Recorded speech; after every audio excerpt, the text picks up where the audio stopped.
nicho. Sir, adia omoye no. Ama ye hopes koso. Me area se da bia me kanu no. Sir, oma me hopes akosoro. Na wo teswa. Eno na ya na eha me hye. Sir, kama me gidi agina ba bia agina amepe. Now, sir, exercise ye fantastic. Nyame boa na omtimi upgrade system said you mu kana. Eso say be 3 months there. Ye be hu fon na 3 months kura nkan kura. Fon a ye hu okrom yi.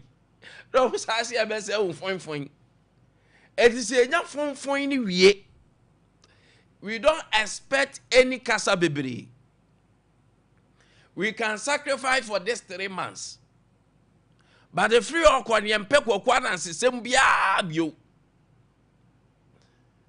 I'm talking about the whole Ghana. Sir, after upgrading, yenim say, fon no ebejai, and also better to the very barest minimum. Etimu yen check a crowd there, that is Excellency John Domani Mama. Emra omu brief on Chubole. Yes, Chubole Township, yes, okay. Sir. His Excellency, these are the transformers. The Ministry of Energy, Government of Ghana is supporting the NEDCO electricity distribution companies to be able to inject to relieve overloaded trafos, yes, to provide relief so that we also improve the voltage qualities. We've observed in recent times that demand has caught up, sometimes in the distribution side, not in generation, yeah, actually with supply. So this is an immediate intervention. In the next couple of weeks, we deploy them all over NEDCO operational areas, just as we are doing for ECG in the south. Okay. The total number, we are doing about nearly 500. Yeah. We have issued 100, but ahead of the 100 that we just issued, some of which are on the trucks. There are these trucks yet to be offloaded, and some trucks outside. These are the ones that preceded them. Okay. And these have already been scheduled to go to Bolga, Sunyani, Techiman, Wa, and then other areas. Bole. And Bole, obviously, yes, sir. Yes, His Excellency. Yes, sir.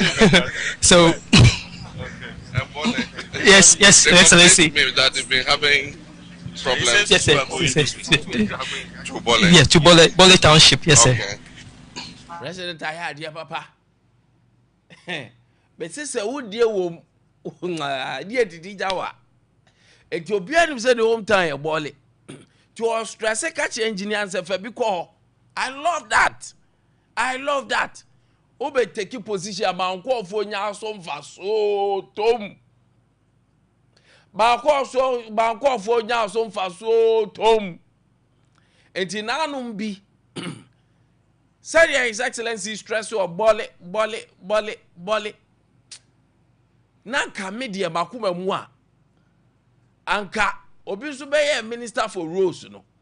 That was so making sure say sa interchanging at least or the gini ding. And na ka obinti ase na at least or the gini ding.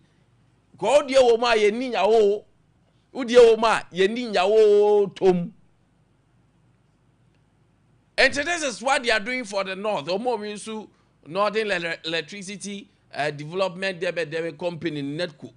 And then omo yes Southern. I know ECG for dear. And you tell minister, omu yensie se beya. Baby on my load na doso. And your one ne dundum.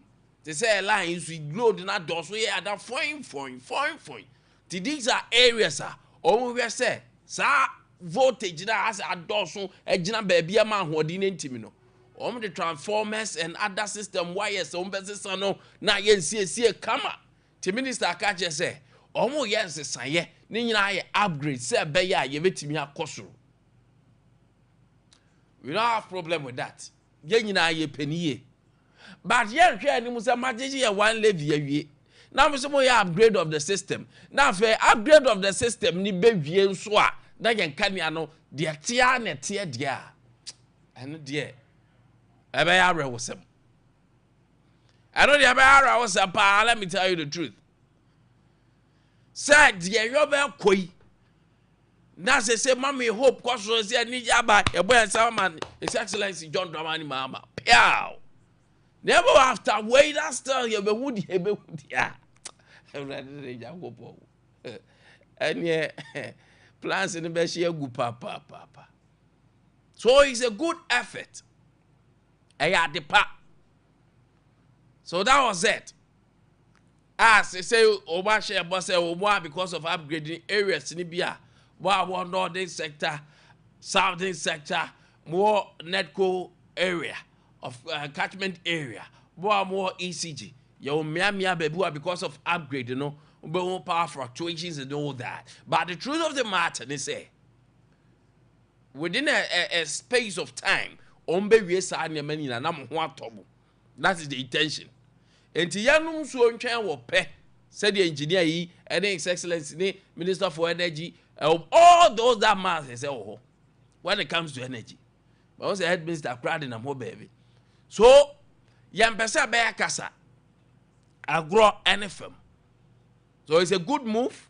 We are hoping for the very best. It's a very fantastic because Kenya ne there. They say I am part and parcel of us say. You know Kenya within some few minutes so need to say what better no enya them get o did it water or sa nyuma da bi omunyuma ye enkania no everybody am ka say any charging cars ya yes ya dey buy charge as areas ya be pen de enum kade o cause o car bedro ni as lights out that way any day so be so be ma specific area ho de bia yedum kade 24/7 esi so. Why is that there? Can you say the recently there? Let me be frank with you. Say Kakrebia Peche, Kakrebia Pop, Kakrebia Poche. Et you mark actually say technical. Baby on my load in the dorsal. Et you the transformers, baby walk craft ma, baby am wait, but they are technical bro for the winning. Light posts, on light posts, attract the with the monfa, red, blue. Yellow, green, mofani na frafra. Use your technicalities. All that we are looking for. Say we are. Say you benya stability. Oh, in Kenya so. Then kwa say in Kenya no ababe issues for us. That is what we are looking for. I don't idea say ya bompire. Ya bompire say ebe kwa totin e dia man. So that was good. Now, one of the things I know pencil during the weekend, Obia Obeka said the peba kroma on pen and pane ebe ana Abia and Hoyao. Naya and Hoyao.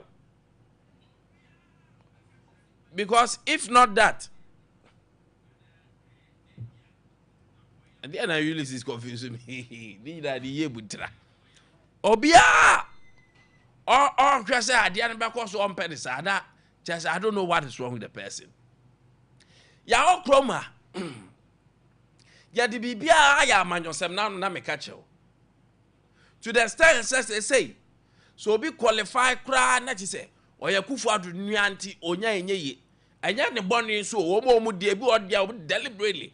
I wish I had the boy man kwasea and the bebre ya wo bebre. Cronies ni friends ni family no bebre bu oben kwasea bare ya genuine ones omo so ya ye ya fa sa ade ni she eti mo man mu tiande say exactly like John Dramani Mahamade that mining other mining areas amani nua na ya monka hu ni say echina se baumio se Kennedy se sieru ketio se wan ba ndani nuane qualify near the man ye bo bia be kasa biem and you know everybody we are all talking sir any sad ye ne konipa ba at least national id o chena we nya kakra na but I'm happy with niema Ibrahim Ahama na adwen so de begu akwam e de amada man.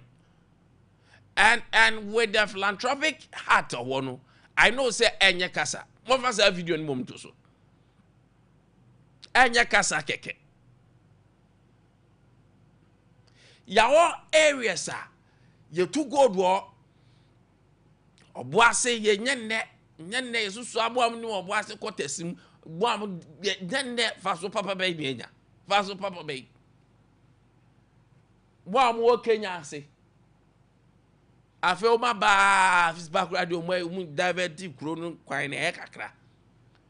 Bear mine is getting there free. Then your brofak is saying him Kaoko Johannesburg to go to others say, Baria Casa dear. O ben nantia who be papa bia. Na chrono essay, but ye nyam for so. But what this man said, no. Abraham Mama, whether you like him or not, as some more can ye. I am happy. What they ain't take a crack. Like this week. Mami Kodia Komomra. Mami New Komomra. Na, many young say idiom. Lawyer John Darko.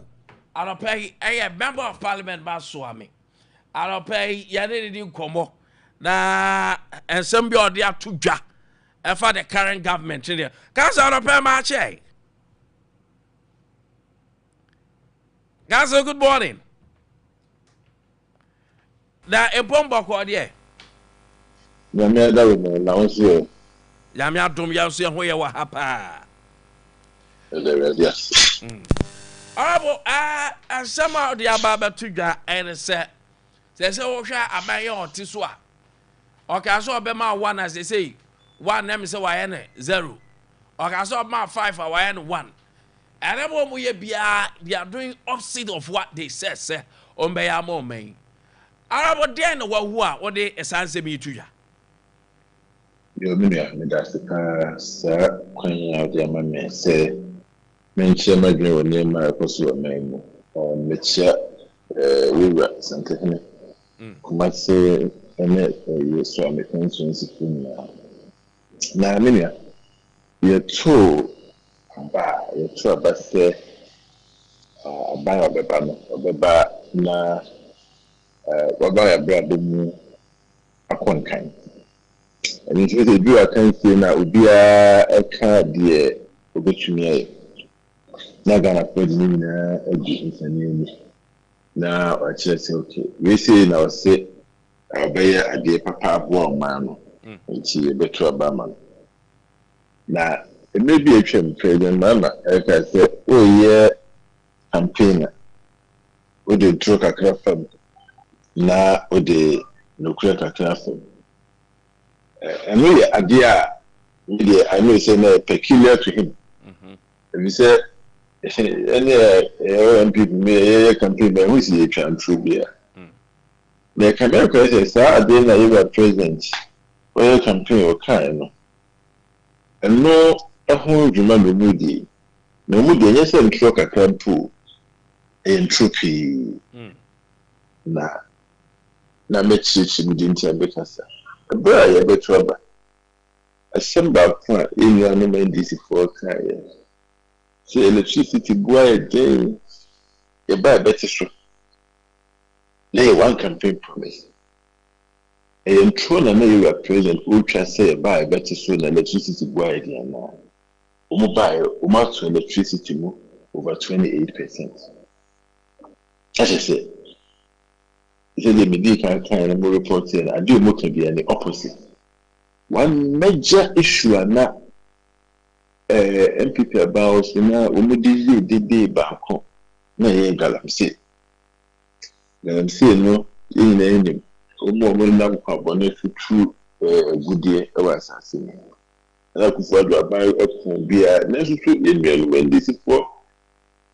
Ever can't be about it, said you see, Kuno, on your idea. Let's say, a police for any soldier for. Let's say, we did say, open to more a true galamsase. Now, politically, we interfere. Watch between 2 weeks to a month, between you to galamsase. And me. 1 year and 5 months into a new administration. Galamsey now you're worse. You were president. For no crowd, they were canceling when you made this before only be. As you saw, when you are home, Galamsey no crowd there for so. So this is the government that does directly opposite of what they promised to do. And I'm saying that I'm saying I say a man so why then in class here I might say what have they level you could show a caution. A government that promises white and delivers black. I dear about one level more.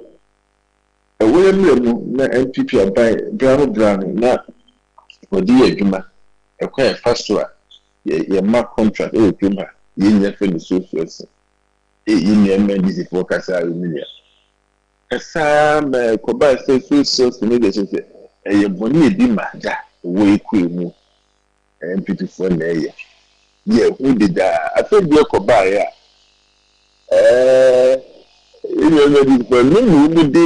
the contract to be to the extent say abusing president in the office for the deputy chief of staff. It is not a contract so 2020 a damn innovation, Bank of Ghana innovation, and by 11 million Ghana cedis. The NDC preaches virtue and practice facts. Or I do make a direct opposite. Then Samra, a year about Commodore MPP. So you are president. The Bush of 4 and the contract to Kumha. You contract to Kumha. You new president. You are president. Me, I know you know a year California. No, in so no. You are boga be as a shida kudin na ya bo waiting to new contract to Kumha. The new contract no way. And they you know you good. And now a year a friend that my man. That time dia koma Ibrahim Mahama. Who can say a year NPP abano president the Bush of 1 year mobile contract. A dear in the AC were buying. I think I am West now. The man said, "Here a whole day near the Akwase." The man name is a year go fix. Yeah, the man who over 30 years ago. Who my young man a dream maybe when you say, no matter Moko. Now, him said, "The church over bro Moko. Good ring, the man buying. Ninti ushe good and they estimate over 3.5 million ounces. Okay. That 3.5 million ounces, no the time say good boss they say over about $4,000 per minimum. We are talking about $14 billion worth of gold. I am not that 1 billion, 3 billion, 3 billion, 4 billion, 5 billion, 6 billion, 7 billion, 8 billion, 9 billion, 10 billion, 11 billion, 12 billion, 13 billion, 14 billion US dollars. And if you did this, it's a comma again. The American Secretary can say the man can go to the meeting with the Kumbatan and Kaku. Yes, I say, go to the area, Queen Anka. A Ashanti go to the top. And could value the would be a 2 billion, 3 billion. No matter ma, you can off. And don't say, yeah, buying the engine. One talk like we didn't buying. If you are buying, we should know be also okay. And man, assets this is the worth of assets. And you know, it should be which you are. I say, when you can read the decision, gold mine deal will be about 10% share. This year, not about 10% share. We depend on the mine and everything. And I know you put up the soon. And I say, it's very big, so that's the mono, and there's a lot of risk. You see, and then it has been completely bereft. It's called a brownfield. You need to go low, not to get it. The column that you need to be like. In that case, may buy Diana, the beginning to do loan. You negotiate a better interest. And it's in the general 10% carry interest now. government should have negotiated at least 40 to 50% of the interest. So that they are saying, back then, Ghana for the same. It can be all ever Ghana for. The assembly can do Ghana need now to Ghana need now. And so maybe I won't make any way and about it. And if you're in Muhammad, yeah, or so you're always in the plane, or so you're in the bed, the Ghana in negotiating better interest in the company. And then the become a bit by a bit year for every year. If I can tell you, say, gold now could be Ibrahim Ahmad. You are going to be worse off.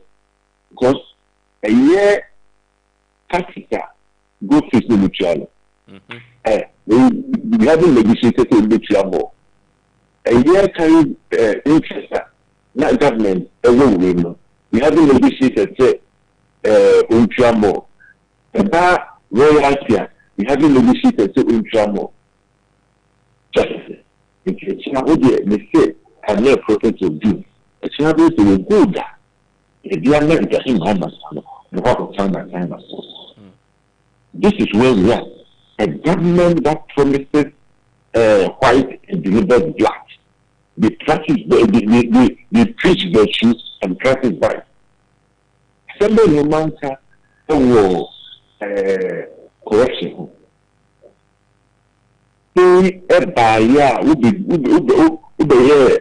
president. One institution, everyone, I mean, they are the transition in the Troyano, not in the new system. They will be this office law. And yet, also, special prosecutor. So, it's actually a car, woman, so it was not like that I made that statement. Said, about it, I gave you a promise, maybe they are delivering the opposite. They promise you this, they are delivering action. And until the best security plan is getting worse. So, it's still made the fire 8 years. This is a government that is unable to deliver on its promises to the people of Ghana. But Honorable, to be fair to them, would you also not say, sir, a bank can have utility or can was with the second tariff, there was adjustment 4.1, 3.8 on water and light, respectively. Oh, that's a mobile.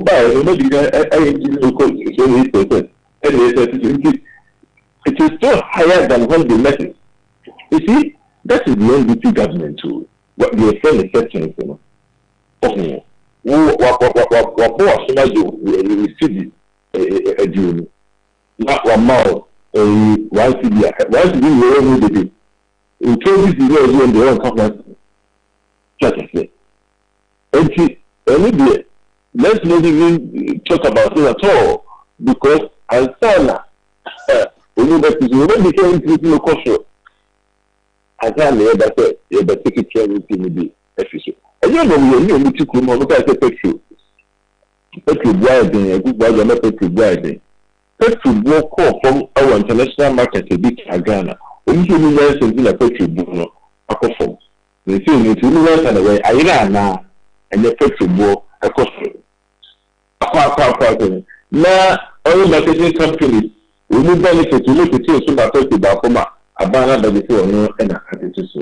I'm not going to go about this is the government. The American is very certain to say, and yet, the property anyway, I'm not. Look, and President said, my can say, do but then you see. So, make a deal, baby, I'm a team wouldn't like a dear. Baby, I will mean a living life. So, they like to build a new correct. Is that what they promise? And me, here, teacher. Somebody can't go full, you could have said, no, I'm not Baba Sano. Almost yes, teacher, so God in you. Meanwhile, are you not aware that heads of assisted secondary schools charge almost 50? She can't do the one that trade the lady Emma. Almost in school. That's a shower of the two. If you say a million to any you can Emma. and let strikes all over. Nurses, in Pia Womoka, in young teachers, imagine we are Akko school a year at a year for 15 months. Who trying to come to be trying to come 1 month? Nah, I'm in demand.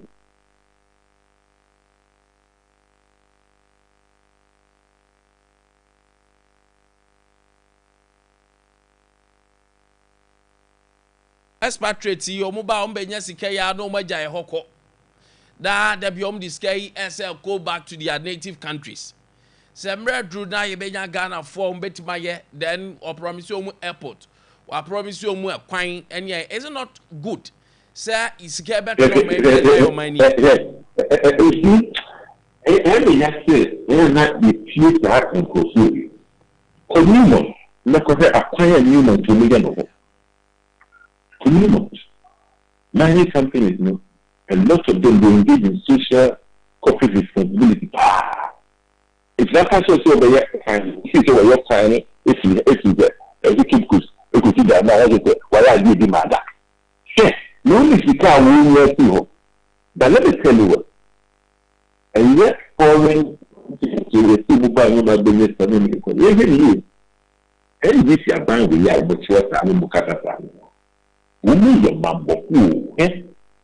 You work for a free them. That's what Cosmos a buyer. And no, the year, Juma, and then now go all the old Kuna. You about what? Papa sent me if you just show. The fellow, you group. Okay. So you should only everything China, you might have to tell them. And then conform the final oil. No one conform only a Cosmos. We must say now, no, we not represent to whom. And there you are not a buyer. One kind of second and mean was 3%. They hounded this man. We look time say, what the guy in here, go and find the book in pursuit of Jubilee. In pursuit of Jubilee, Mahama, LMS, Umar, Papano, or a guy in here, only 3%, you know. What different what he said, no, because Ghana, you're 10%, you know. Yet they let anything in time. About 3%, no, so you know, my mamma empty. Go to the new government hounded this man. Umama FBI for a tano. Upon agree said the family oil in commercial quantities. Now a state shareholder will come to come down. We must share Papano all over the world. They said the Papano air for pet loan at the other support to the 3% now. No, so eventually, George Wishu has to be found to sell his share at a lower price. These are people who say Ghana for now. What happened to George Wishu or your Ghana need? You're buying only to buy power. Sponsors, as a Tirakura, or also the interest and the way you and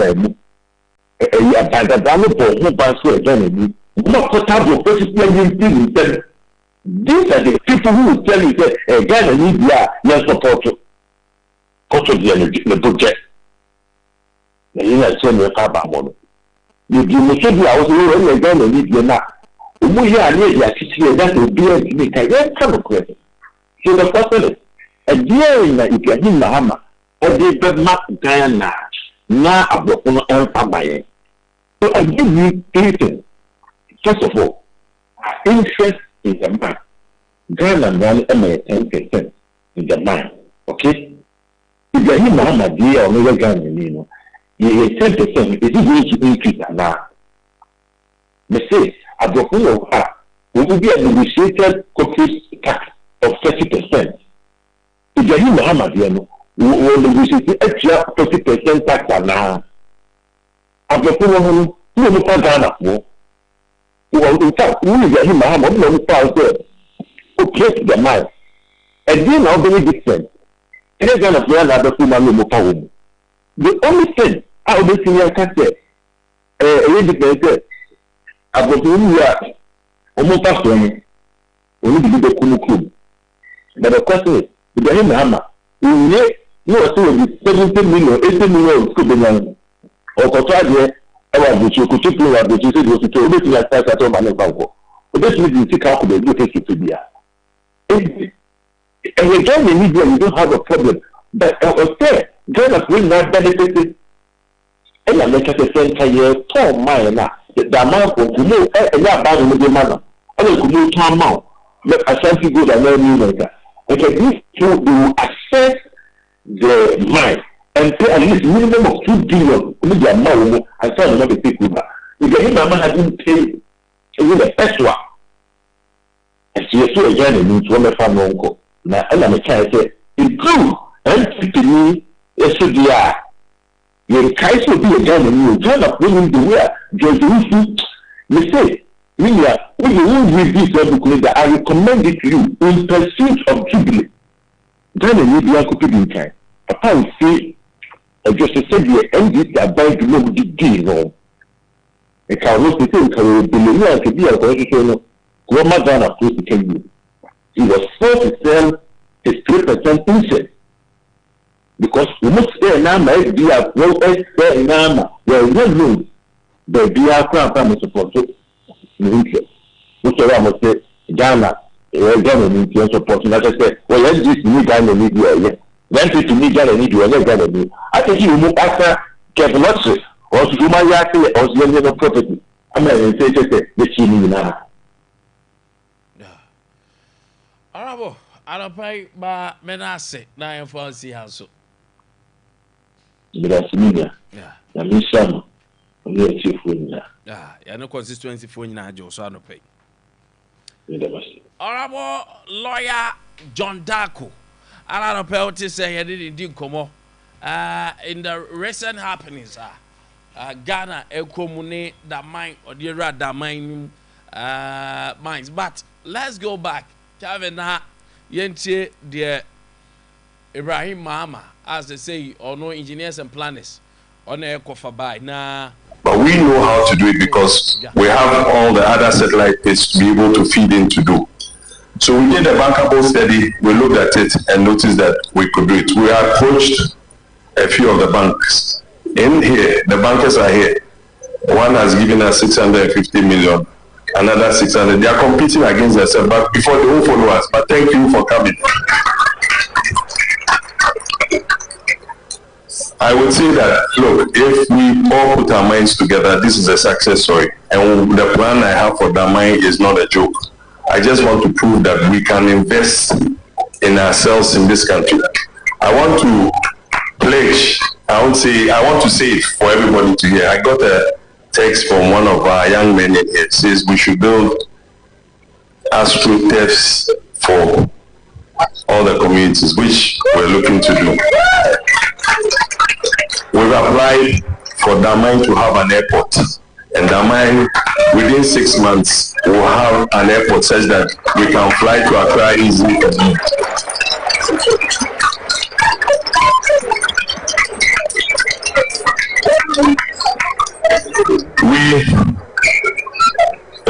You should have said all that I'm saying.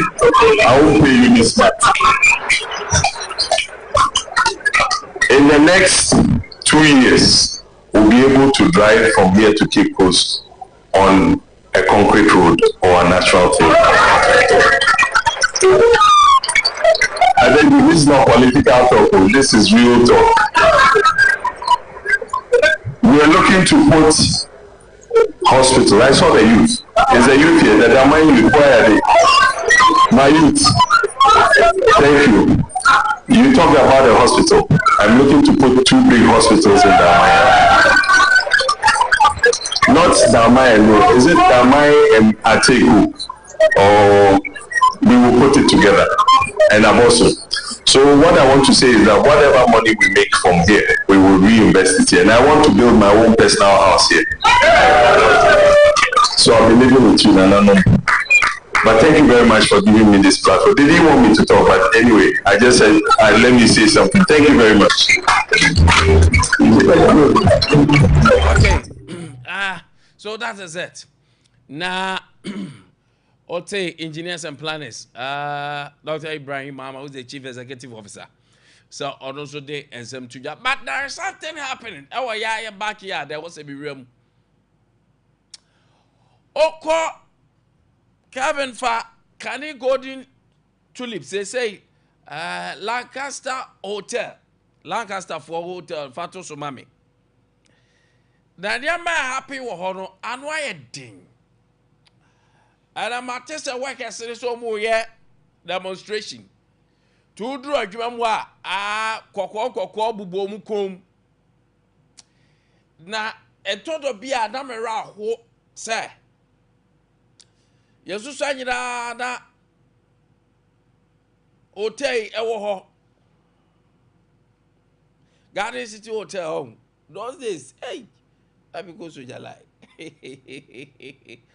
This is a baby, and the wisdom of our fathers are almost decided we buy. The location, the cranny, one of the best as at that time. The ambience, the aura, said your crony a hot city. To draw out him say what drew baby, for. But the recent happening say of course we hotel no. Don't mind you say hotel no. A Ghana buying percentage ewom. Aya nipa ba ko fo nko a. Enti aya hotel I say yen nyina yani eba so. Because yen nipa ba ko dia. A Ghana Libya Arab Holding Company. Dear friend Glaco, Ghana Libya Arab Holding Company. At the hotel, ya de macra, yet turn outright, yet the lease. At the golden tulip for buy, you had more lease. I think 12 years or so to operate. Our Ghana will bear 60%. Libya for no bear 40%.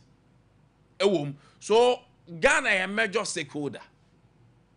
The other fire maba wa near branch mukwaje hospitality in TTA ba bomu nya baby ya juma kama. Sana ya da ya ya. Said yeah, the current management esi ya niama no. Enyama omo de mranche de maba wa ne fam no ano edin. Since 2022, July 2020, yes, meaning said there has been a transition. Yes, sir. Any part more lease, which is Golden City, and the Amasa Lancaster Fui.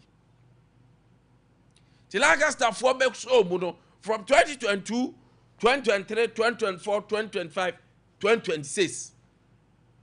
On lease, Anomu manage. Now, how they are managing this, no? The current holders, no, are more of Lebanese. If you say Anchor Holdings for na say manage, and these Anchor Holdings, no, are Lebanese for a company. Ethiopia, Lancaster, Kumasi, Accra.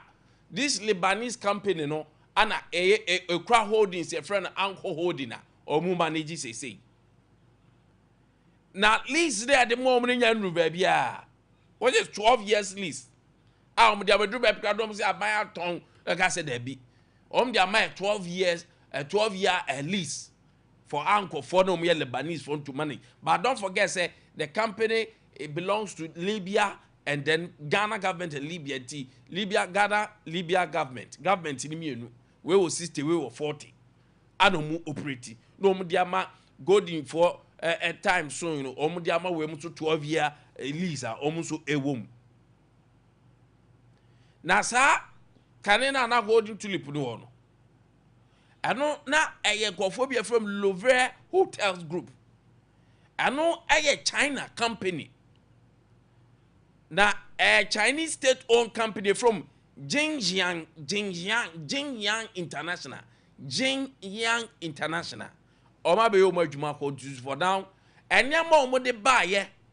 Mekai those days 2024 no me Easter branch me kodi bi any old man me nya 450 bi da me ko na 2 minutes na de na temani so say na old man me die but the senior no me yo madwuma hankeka na ye fe ba Lebanese for be so me die hey anwa man yo Ousu wa ha no pay na demonstration yentiam said de nyoma esi eko. Ousu egiram gidigidi. Ousu giram gidigidi aropay. A o follow nyama eko so. Eti aropay yenwram na ousu mayen emfonyini eko so. Ousu aropay ma chen. Ousu minia. Na upom te say. Na so Oba de adom yen so ho ye pa. Aropay wo gira hen komo be na eko so. No, that's it. I don't pay. Mother bomb to say, I will go into liver. You see, I have no casero. If you go into liver, okay, I pressure the echo so. I say, we are Lancaster Hotel. Yeah. Nadia, na koso. No, that's it. So, we pay more Lancaster Hotel, I don't pay. Let me a catch you say, I don't pay. What can I go inside the window? The door up to the foot and penny. Will be over the beer, Ano. Ebo Captain Hamban. There are money is that nobody see. And more friends there, Nisia, that is what I teach you to do. I mean, I say, and then for my years, it was say. More red flag day. Red flag day in say. Go say Namia Duma, Busu way more Aquarius. Or pay demonstration can see a part as any other to didn't understand. And Pennyford Bush Hotel, no sooner I say. And you must be brain out for you, I was our hotel. There be a wooden car and count what I'm saying. Yeah, I was about Mubada. I just say, we move our while at the Babada Hotel or now to Somafua or Babada Hotel. Rooms, you know. Yeah, they say. And finally, I didn't know. Actually, this is what and Konya or Mount Fobinoa, a hotel room or Baba General, a Konya or one trouble, a busy table, I dare table. Not be a show one more back on the say. There be a you move over to school now for the deal, Muyan, I dare say. I think that's why some of the point to be. I'm not a work a hotel and I say, and I can get one. You are supposed to be a Musuki, I guess, or Musikasam. I will Musikasam, no, I say. I buy no truck, a summer wasn't a cow mono. Talibanese French, or would another say, or but to Mudiamo Mukrada. It is the Biano, Tabano, Eddie, I buy the castle, the more than 10%. Talibanese French, or Muba Omude, or Bobo 2%. And you know, I guess I was wrong with the system. What can was the Maca and a standard of first hotel, which is ever from cry. The beer, first, and no media, and I guess I go for by Roma Gudina. The bit is a park beer over. That's for many radio stations I won't walk above, and you do a deal above Nestano. I go for by Roma Babuno. Chimi poor horses who are not horses to the Chicaba Kaka, Carlos, or Mother Crusoe. There be a conform that's not a ball life van after to Suma and Ijaba horses.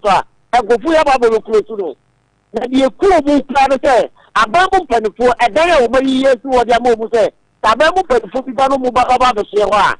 So whatever more money in I dare say. Or what can be to say princess or mere Lebanese for us. And no nobody more home and as uncle free edited that. Which be an also sonos.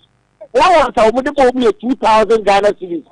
And no energy will be part of the same as the door. Wabra will be yet to know before. I say, no more ones who must have want them for better. Influence any. Tell someone woman and with the cool cry to say, and ask them to fly. And they know, or more things to support what they sent and for say. Energy. Musubiya ewobi ye omudi obon akade na omun sidie yina be bu foma omunya adwuma diem tena be yan panifo be tu omusu frɛ no ma ba be bo omu ewo na chese omun su omani omu hwese de service ne kwa ma patronage ne masro se patronage di so dia na chese waketua na ekabunya sa na pepe waketua no na eba fom enu na ba omusu so ehu ni se so omudi hotel na fa so no the Ghana Pedifor no media, and the hotel no, as a call, Wabra. Then me at the same one, you could move your media, and say, a papa of the system Kaka.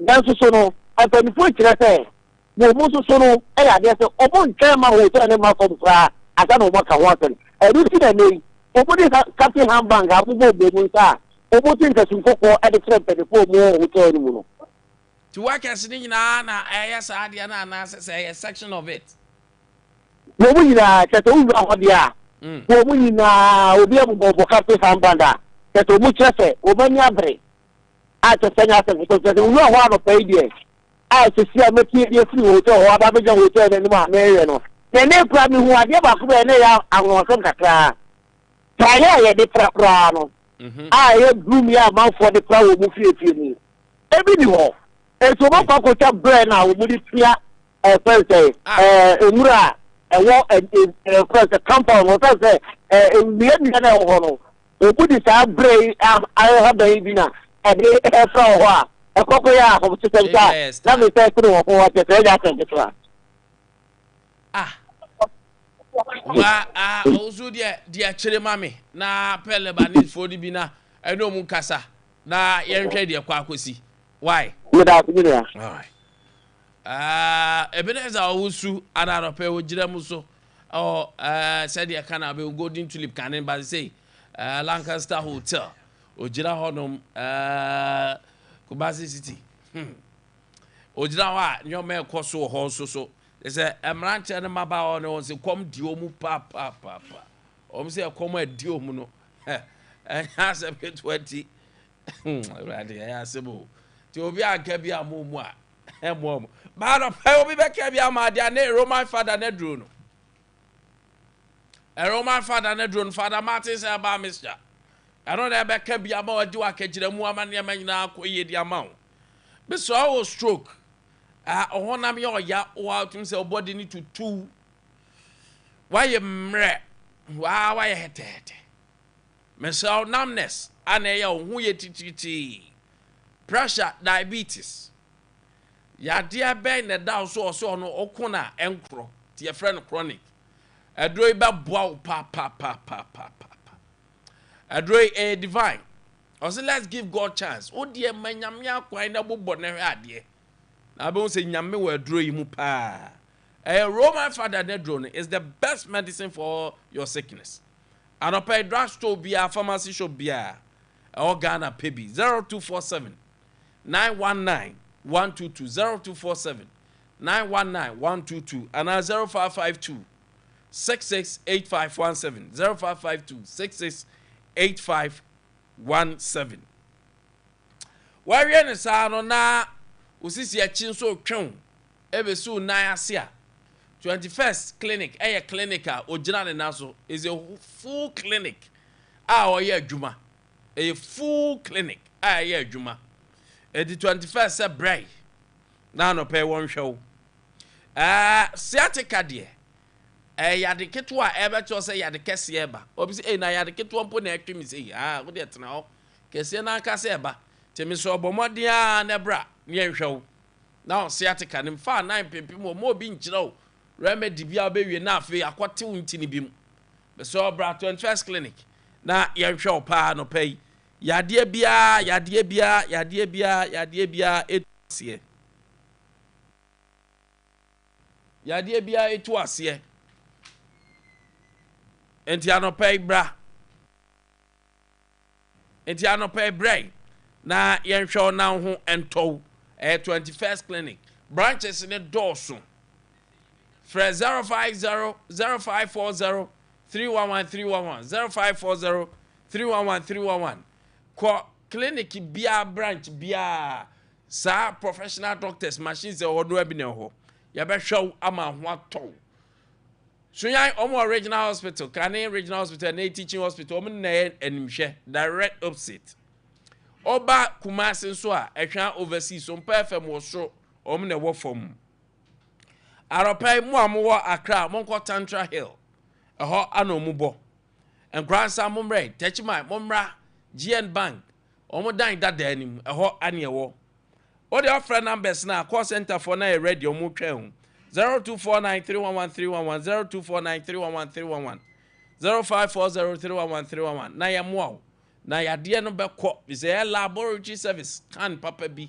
ewo ho massage machine dear physiotherapist professionals ejina ho ehwe wo anopay ekomo bede wa na efiri wa maka cho sa akwada ni ko school a bibia timisi per Royal King Crackers ehye ne bag mu Royal King Crackers baby she ne bag mu hey okosro bi hospital anadwo no bibia timisi awia kra anopa per Royal King Crackers and obi atimi no sugar no ade bia erewrem ebema ya de obi pia koso ntina make am for Royal King Crackers amount o officer pebisha odesim ya to bi ani pa ne basa na brom so ametwene ya me bo 1 2 ma bo nsu aguso ti da bia Ulysses ohun se mi pie nso da bia ma me Royal King Crackers me bo ne sa na ma ye fine anopa die for ajatum se efi se enema ye de ye no ejina na so nkwada ewe mpanfo owe mirafo owe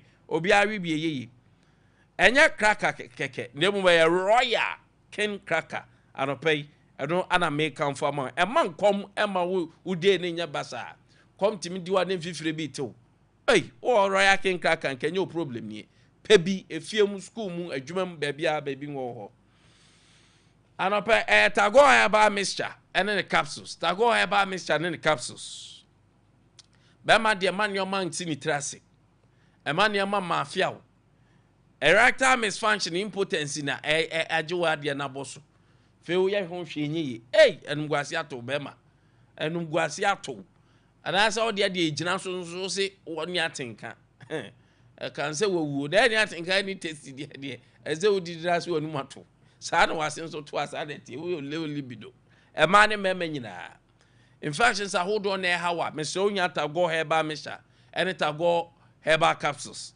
and they do akagina mu drugstore bia pharmacy shop bia benya 0243 228 296 0243 228 296 odi pebi na aba be dia dance a share me anapa yanko RSYD Novigi studio ba kupa ba professional studios ultra movie ultra series RSYD Novigi studios RSYD Novigi Studio. Anope na me come for the amount. Some person be you who did ya. Ye bibia professional. Filmmaking Royal RSYD Novigi Studio. Ana me come for the amount. Oko cham for nyini, oye streaming. Oye podcasting. Ni nyina eba be amount. Celebration anniversary bang ana wucha. Opese call life. Ye ba be twani nyina come the amount. Ya wo mala mabiase first Kokroko Street enkran ye wo eso Ghana half and engine afre ya e no be hu ene na ma china ne na ma ye bo adwuma wo ba bia 057 471 5778 057 471 5778 030 397 4822 professionals na nka said ye bra ne create something together Arapaya Kingdom Herbal Center Kingdom Herbal Center. Kingdom Herbal Center. Kingdom near Kingdom Galley Capsules. And any beaters. Kingdom near Kingdom Jesse Power Capsules. Kingdom near Kingdom Tremendous Capsules. And pay dear Tienye. Tremendous no yama mapa. In fear ho then Guasia Bassent to ho. Wa Krobu that. I want no crowd until. Oh, but say boys now, but no me a criminal. Kokrafo nyina ye bi ode nsa ne fa ho ansa otis oya nyomanye na azim se speed no de kono ase so atia bibi nkoye wo wo de a monitor se also won tia de monitor speed ni nya bere no abere no ko speed na afa won se speed ni so tete a enyoma nkoye mesro ahemfie nkoye no ontimi ntu ko ene ebon sa ene de bonde eno so de enyoko mabiem bonde de enye o besra wa onya tremendous capsules oba akopebi na nkanko kwa fichire sisi so fe wa ya so gbo mu dwe besra wo o sisi so se de nyame ye no onya tremendous capsules aboa ma infections ahodo wo wa himfie oni nyina akọ ebe man monye ginseng power capsules Kingdom ginseng power capsules ginseng ne omne boa wa ya mra wo mpamusisi na yo ya wanya mental stress to be a was wa dwin so I said, oh, I said, this is all training and they didn't mental stress. No. Mesraw, go, to a damn crowd away there. A teaspoon at 3 no cry, Enyama. Enyama, I didn't ma. Unya spams, I'm so unya kingdom Jensen power capsules. Energy, physical energy, so called full dot, or command zero the year, oba radio kasa, or bang good to me, sorry now, coba a kingdom Jensen power capsules, and a wow. Kopebi. Sounds like kingdom garlic capsules and bitters, a movie. I know dear, a boost your immune system, no, and why effective amount why a ding. Waka just immune is stronger, I didn't mean time, or boss me, I dear mommy, immune is strong. Stress releaser, it releases stress amount. Stress, and yo, stress, I had the bonnie say. We are stress, feels what to put no what da, ya boom, Esa stress the yet. Now I done so in fact because baby I couldn't do actually. When you kingdom garlic capsules, garlic ne woman, airbois, release stress, anxiety, arthritis, titriti, numbness, hypertension, stroke, afei wakuma bo periperi wakuma just makuma di empe bi mo oda ho na kitirikem cholesterol na di mu cholesterol sade srawa bobobi na ho ento kingdom herbal center omna ede garlic bitters eba mountain so any yes garlic capsules eba omemu over 15 years ni adansi die ne dos nyame adom 0597 298 855 0597 298 855 0559 761 144 0559 761 144 Nebusa Kingdom Hunsem Yebeka Cho Adopay OCP Ghana Limited OCP Ghana Limited OCP Ghana yedin no bia themself fertilizer the omo number 1 Adopay OCP Ghana MPK moi mudia cereals no muntie me ye pa mo mudia cereals e bro ni sa nyoma no sa no muntie me mo so amudia atoso de nya ado tomato su ne de keka ho no so muntie me Adopay munya OCP 15 OCP 15 season e draw kobo ne nya nuaba efe na hodi wom enye duaba ye twa mu anemu nsuso na mu green na mu red eye OCP fertilizer enama quality product eye fertilizer ya ye no organic way achese eboa ama asasene nsen no demuma asasena ho oden akosoro se kane na edi nkobini gusu no OCP Ghana Limited. Okay. Onye. OCP Ghana Limited. OCP Ghana Limited fertilizer and the dem sonko. NPK 15 no eya mamu amudu atoso de tosu nyato a jene ne de keka ho no. Afa serious no so eya mamu 15 ana beje 10 and so the bar to corner 15 you na 10 the same and 10 you na 15 the same everybody djuma wadra they can say tie me serious any vegetables atoso de bro sa nyoma no nyando aje ni ntosu garden next ni nyina onya bia beboa afemu amudua legume no ma me kan sa no legumes ni nyina so mesra mo hia OCP TSP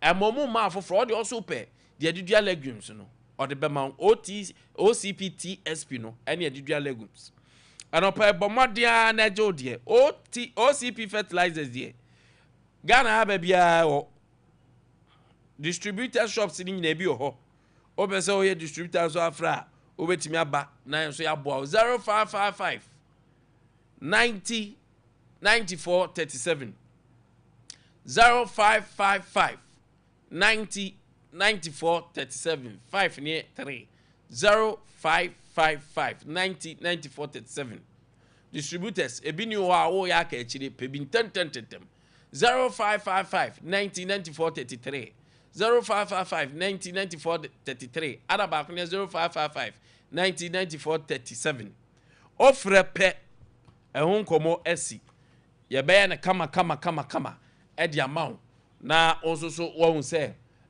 eniema enim ada ho arapa message sinemra abeyafo betena se na yadi komo o message sinemra Facebook on Sompa 93.1 arapa odo message ne ba ya beken kan ni na the amount normal message ni TSC ni WhatsApp ni 0509 0509438500 0509438500 da no pay yan jinken kan ni na enso emfa emmaw ewo ha mami ram da abiyafo beba betena se ya de komo no ebe hyehyɛ so ewo ho message kakra ba no mami hwe na minyi no so emfiri honum anopai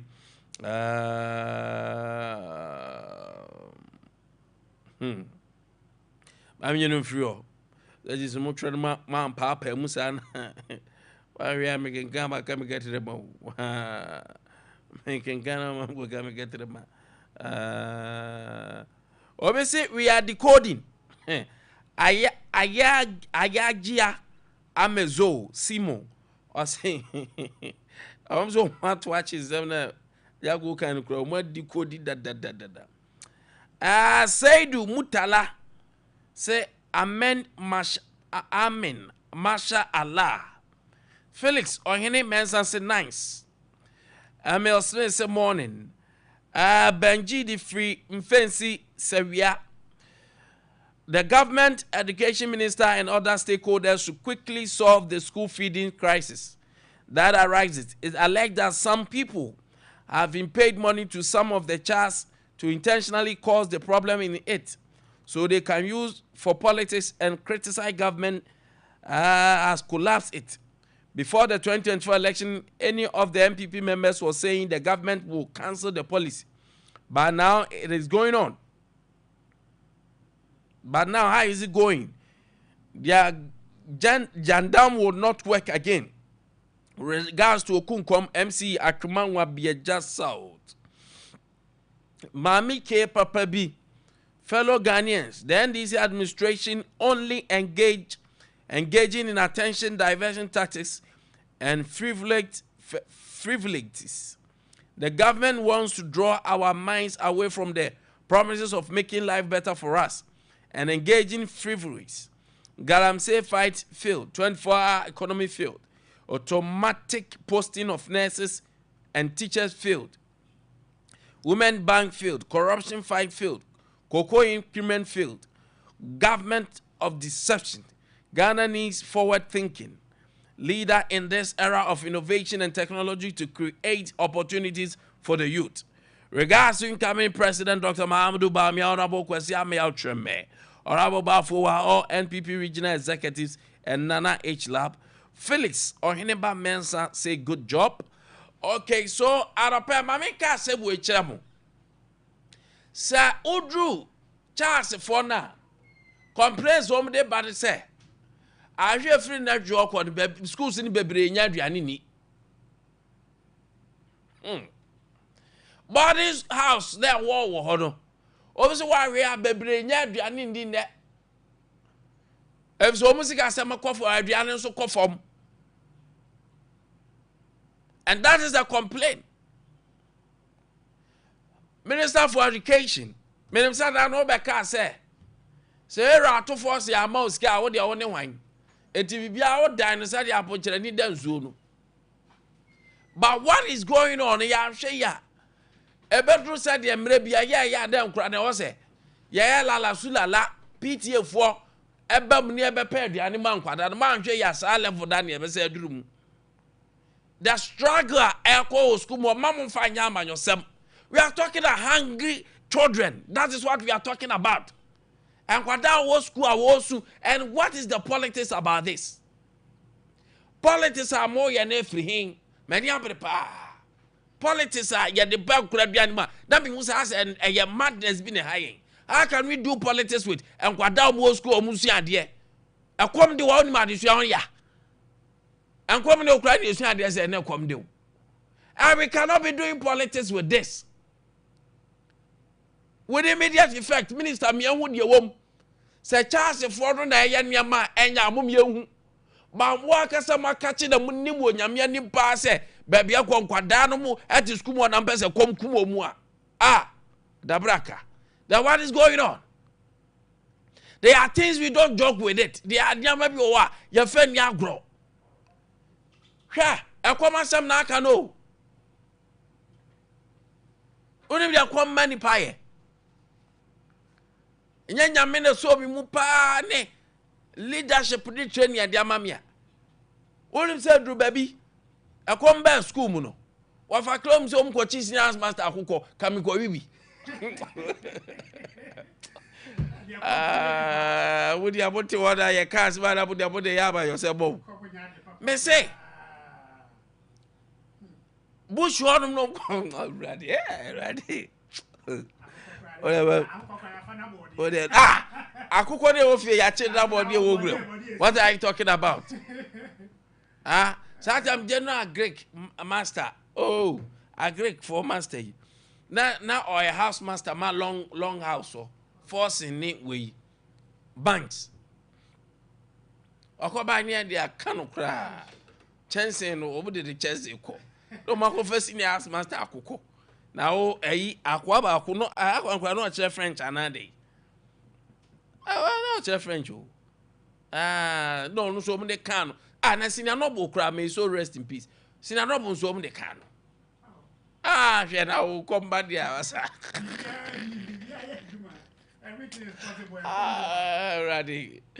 Babicha OT boys leader. I don't pay Babicha. Babicha, but who's is for? Michia Munina. I think Quadara Samia good year. What is happening is not the best. Of a kind of pay matching. I mean, Shemiki. And I'm going to visa abotre emu ya sanse penikura no and I'm going to penikura come de wa ulusu concentration to do anything na school ni akwara ya de na ko school so nko sua de na ekomode no na ehon mo so de ne busu ni bia ni around ho. And their boarding system into bit me free across 5 regions. No a school was central, you bit me free and no a coast, you bit me free, so no a baha.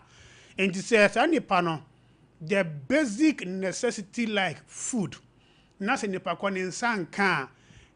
Apart from that, this young poor a bit affecting the psychological state, no. The physical state will also be affected. Into I feel say a idea was say.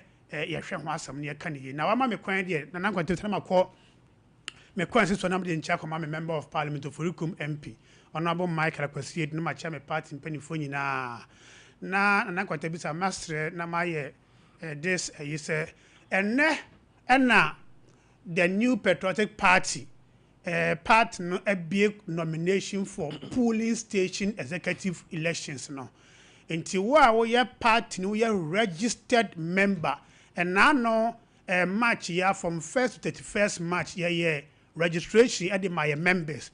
Who bia o koko twere wudin bia no party ni che se wo akwanya se wakoko pick form na also polling station wo no wakoko contest se person wo ye polling station executive na do usum abeboa party no na eno na obo Forikum constituency a yen secretary Raphael Akosa wabon ho modern pa ma guidelines ya part ni de buy no wato ne boas ya kyerɛkyerɛ mu wo twi mu ama obia atene ho ase ama na baabia na akyewache wo bia na watimi akle ho enti mesre na masre constituency bia wotimi nka bia se omo so ensua na omo ye the same thing guidelines ni atwa no brofo mu esan so dɔɔso ne ma bebre abefa bia ni so nti ebesre se Sania Raphael Akosa yo Forikum constituency wetima cheche mu kama ama obi ate ase no ya bestre se ada constituency mu so enye ne saa na obi ante ase nti obi hokọ pick form na onim nia oye ote ase ase na hokọ pick na ya sanso ase constituency na se forms no ye se ye mfa me good party office na obi a oye register member bia hokọ pick ye best say mo obi fa nkɔhyɛ ne demo emfa nkɔhyɛ nkɔ hide oba o say asan ebi ni hɔ no say be part no samanfo kwa so ye pedodo na enye ya achasefo entine part ne ye de dom na ye nti best ye mie kwan ema obi bia wo ye registered member bia no enye de enko pick form no na nipa ko no enye available on feeling fan ko kama ne ya san so asre o mo ko pick form any even obi o ye registered member on ko pick form krampo a dues no ehho asem no odaro man ne de ya ye no amana ye very very simple interno so a responsibility of obi a opese wo so wo ye registered member bia no na either say obe contest for polling station or not no ye best say a responsibility say also obe kutua wo dues no na Nkwantabisa nam say the new patriotic party ye nimu de na ye bibia abefo kwan so na meka ne say digital enti ye dues no wo ye registered member ana say wo ko pick form akokoye polling station executive wa patch file pen ana say file phone number star 920 star 270 hash star 920 star 270 hash na e follow prompt no na etua wo dues fe dues no ye wo munchichemu bebre ntimi ye wa ho de beti no na watua na eno so aboa party no na ya san so asre electoral area coordinator so mo so mani ni akire na mo so enhwe se processes no bibia betimi akokama na we the foundation of the reorganization of the party san say na no Supreme Court atugubamu case ma miati say elections are won at the polling station, and so when you get the polling station right, you are good to go. So we want getting at we no basa our polling station one more, you can be sure say waso be shi nti best other constituencies ni na say send your Furukum constituency here dey fe na anope 10 o'clock okọ party officer ye bie ama any registered member bia enya kwanya eko pick form no obi anya ne sa mo obi anfa nkọ hyɛ demo mo obi anfa nkọ hide baabi bia ye mo obi akwanya obi a registered member bia no na edu ho no ma processes no etimi ato so fefefe. All right, ma menase na baabi for to toche o mo ho de o munto nche yo afia ni asate ona na Nkwantabisa baabi for toche o ho ayesu esu ato say dia ache ba ebi mo ye no electoral area basis ebi mo suka semato ache constituency na anti ene ya na starting no ebi mpo ana yenwie kwap na what ya so for claim so be so makoto so de ache na say etimi aboa anti say ye beto ache say ye nto nche no obi kwampo eto de chompo a dues ni de was say wa ana obetua dues no disina maka no star 920 star 270 hash no obi afa. All right, of claim me that say odi eja wa wetua o market for na be marketing e dey ira ka o pa fe ni ozo ni e dey no anen ala be bo sacred so far so dey free unfortunately ye nyantie bi say eja nso ato kejetia ho baby ti yama ba wase onko ho na yenhwe anukra ne mvanye yikra nti mesi ba wanko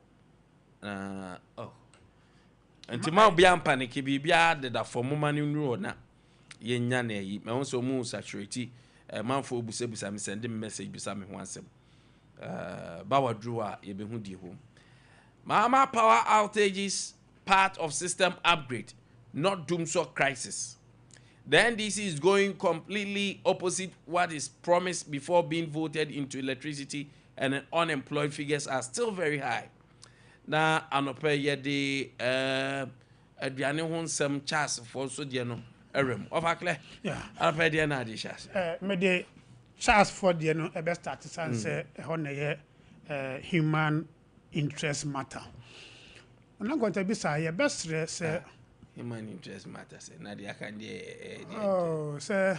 Mahama Bosha washe ni atro udi di ba power de say no de enye political issue. But where the yama omo akọ senior high school omo ho akodi adwam asem na ye kan.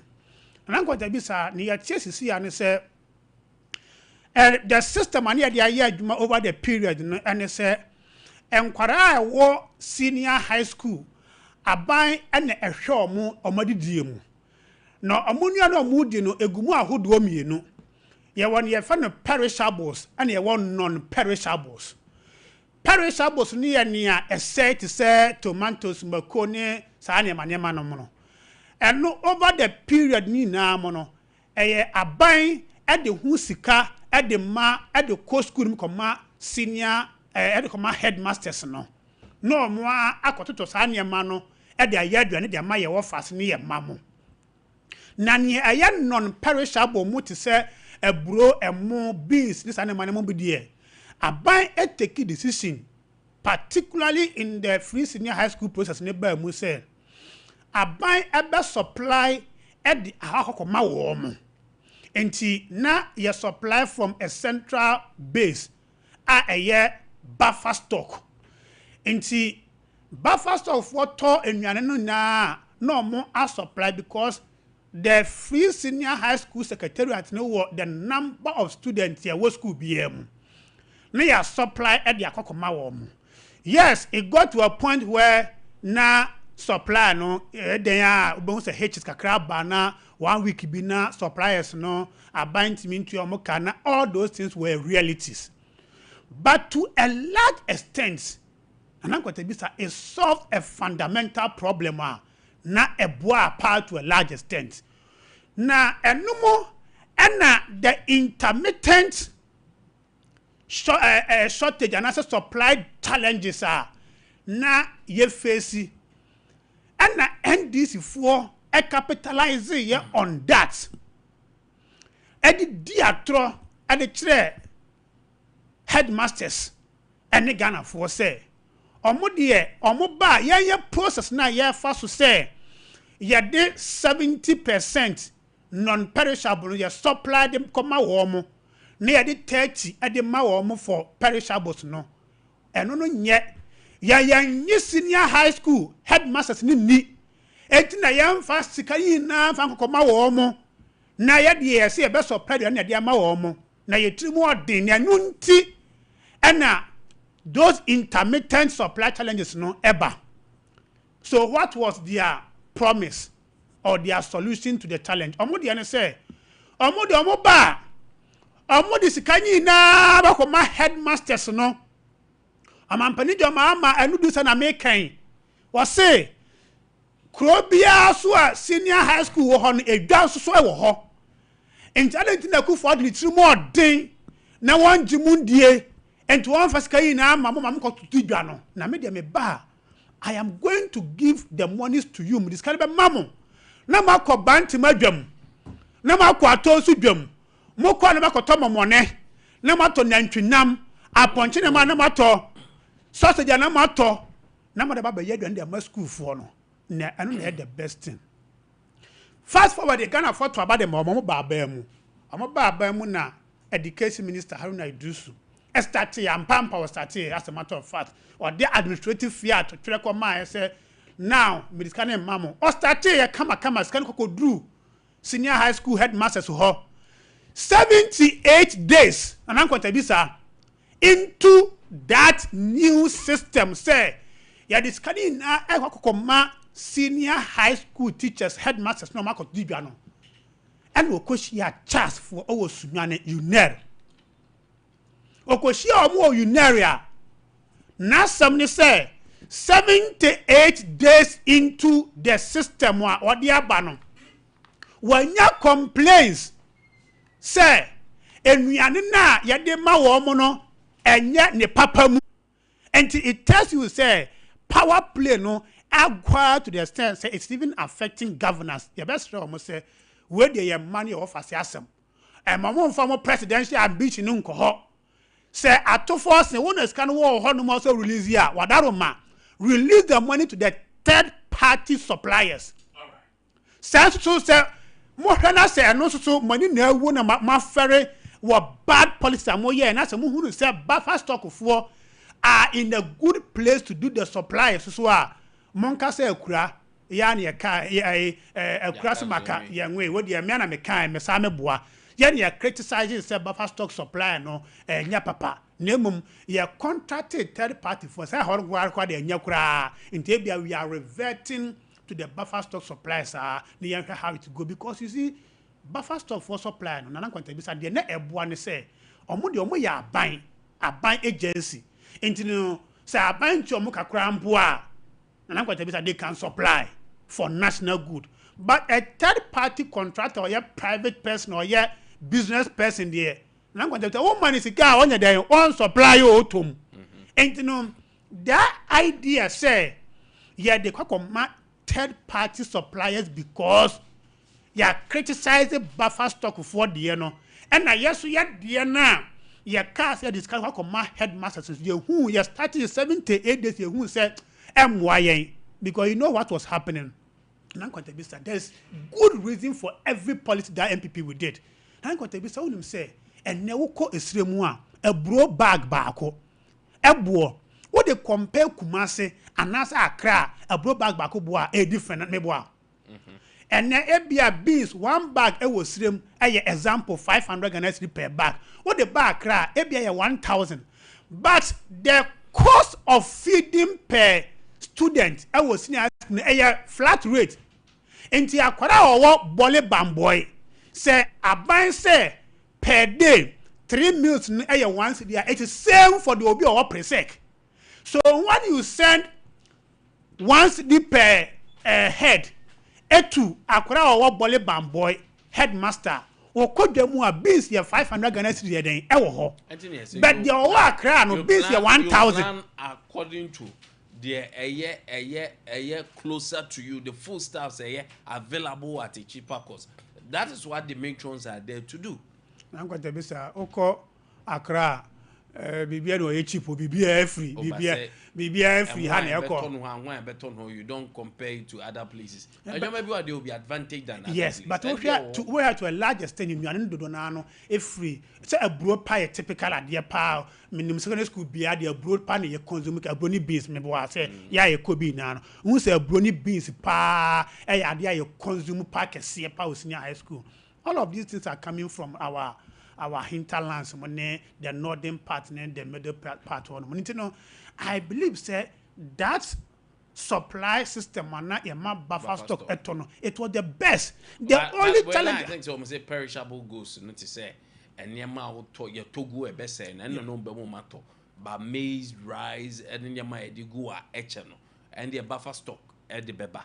But nyama perishable ones na yeah that I'm the kaka sa system it na 70-30% was perishable and now ya person not 30% ya the coal but 70% na non perishable and so part na depend on net can send na ya buffer supply and no this for criticize there be a brodo ya tombi wa bank madwam abon ya tombi wa madina dwam and that na MPP for aban ya trimu odin na yan fast kani na 100% the new school ni bia per head yan fast as kan kon ma headmaster sans yan jomu ni and yan fast kan kon ma they no almost buy almost 7 to 8 days per into that policy because you see Nkwantabisa apart from the disparity in the supply system no ewo geographic area bia no Nkwantabisa nipa all right nipa I think say there needs to learn and solve this problem. Mate. Yeah, share with that of the ongoing upgrade system. Ade Babeka in Kenya home. See what the engineers are saying in the ministry say. So we say doom light trouble bia and your doom so nemum as part of the upgrade system. Yen niema you use as of mine any upgrader abine by so upgrade. Am I in Kenya holding etimagine of a clear? I'm going to be no question say now government should concede say Dumso is back. That's the first thing. You see, sir, one appreciate no one accept the reality on the ground finding a best solution to it. Now you are denying say Dumso is back. And the basta propose as no solution be a was say any what be also do come home fan come because once I wouldn't say Dumso is back. Nobody can deny the fact, sugarcoat it anyway. What we know the reality is that Dumso is back. Now what the NDC say and your mama penny your mama I say your system upgrade. Yeah. Now there has been system upgrade ongoing daily basis. Oko yisi di negri komune power sector now. And I'm going to say you need the beans one can say system upgrade a course on daily basis. Dani na ye who say use the for S or more transformers and the fufro. When the load on the transformer did the normal year on Messan, the bia. Nana Kwamentabisa, de bia that year change or more cable lines no de bia ye hunu. And ya dear a year say a one time be it is an ongoing system. So nobody can convince me say yes system upgrade into na Dumso. Nobody can convince me because over the period in fear what 3 MPP na ba mu no na Kwamentabisa with this system upgrade there be the operational issue. It is not a policy issue. Uko yisi jini power sector honoma. A system upgrade is an operational issue that goes on daily basis. That ben na Kwamentabisa who say there be a full almost sense cables be almost sense wire be or more nema. So that cannot be a basis to tell me say anything that Dumso ide aba. They should say Dumso. I plan one. Kwamentabisa Plan one. Dumso on the na yem planning. But saying there a year for specific, exercise on beso deliver. Kwamentabisa the who ya mampani ko transformers. And you who some company call inspector, I was say, or more sisi transformers, and you tragui. Transformers in America, to say, free MPP a bar Bermu 2017, Bepim 2024. Kwamentabisa, you see the phone. Changing transformers is an operational thing. It goes on all the time. And he said, quote 10 the transformer baby. Come on, you see one ne ebia consumption was no extra. Maybe in 2 years' time, consumption then akosro a SCD transformer capacity. They come and change. So nobody can tell me, say, changing of transformers here, an ongoing operational there used to for the bianunti and a Dumso. That's not convincing. Almost some cables and Kwamentabisa, they be ada. Yes, the one power sector. Yes, cables they be ada. It's an ongoing operational thing. So, penny jama be cast of what said the entire Dumso and yet transformer. Yes, sanu. Yes, fronti and a Dumso. And I'm going to do so or the way there. It doesn't require any everybody knows that Dumso. And I make say the first thing that the government should do is say government should accept. Say I'm Dumso na yes of. But when you keep on denying say there's Dumso, a nowadays some say sir excuses here and toss me ever. Because who doesn't know say yes the first start transformer abribia. And to cut them say transformer yes senti and the Dumso. It will not make sense to anybody. Now, and now home be catch there and say omu here 1 Ghana cedi per liter. No matter me at the fuel power the generation plants no. Kwamentabisa ye tria the mom ye guso ye tria. Inti se ne Dumso na sa babiewa. They have no excuse. That is why they don't even want to accept the fact that Dumso because more car na who be catch them say the problem is about fuel.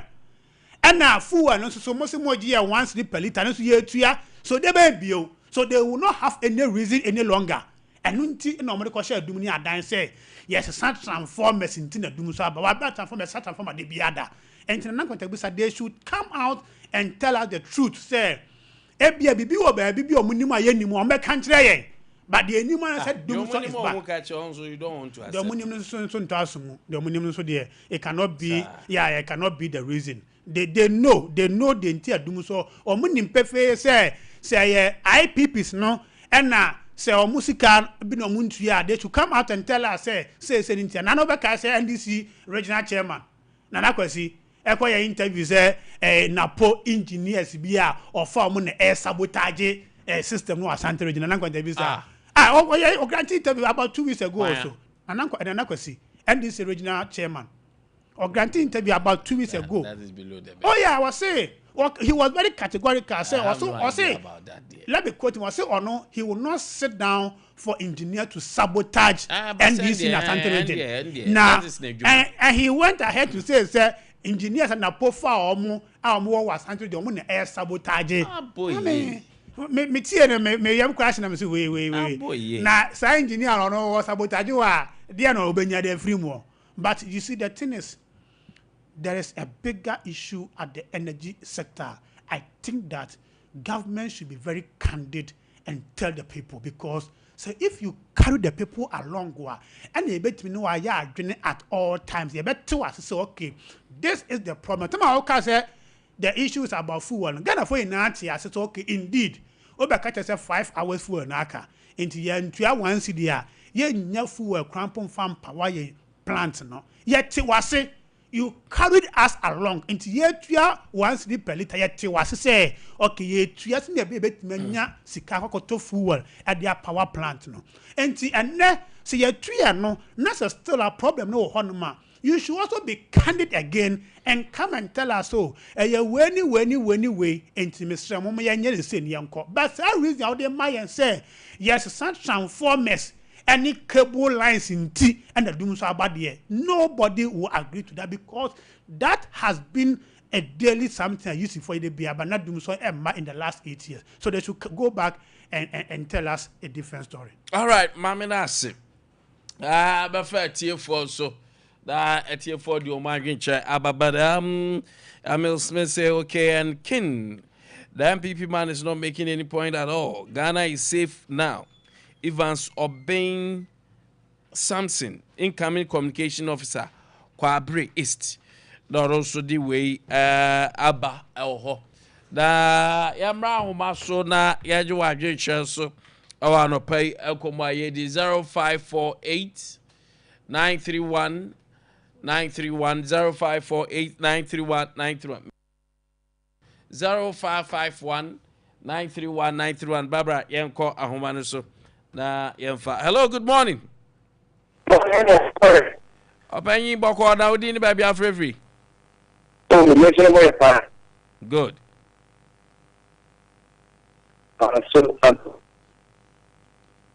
Openyi position ye kakra that's why homa na tete ko.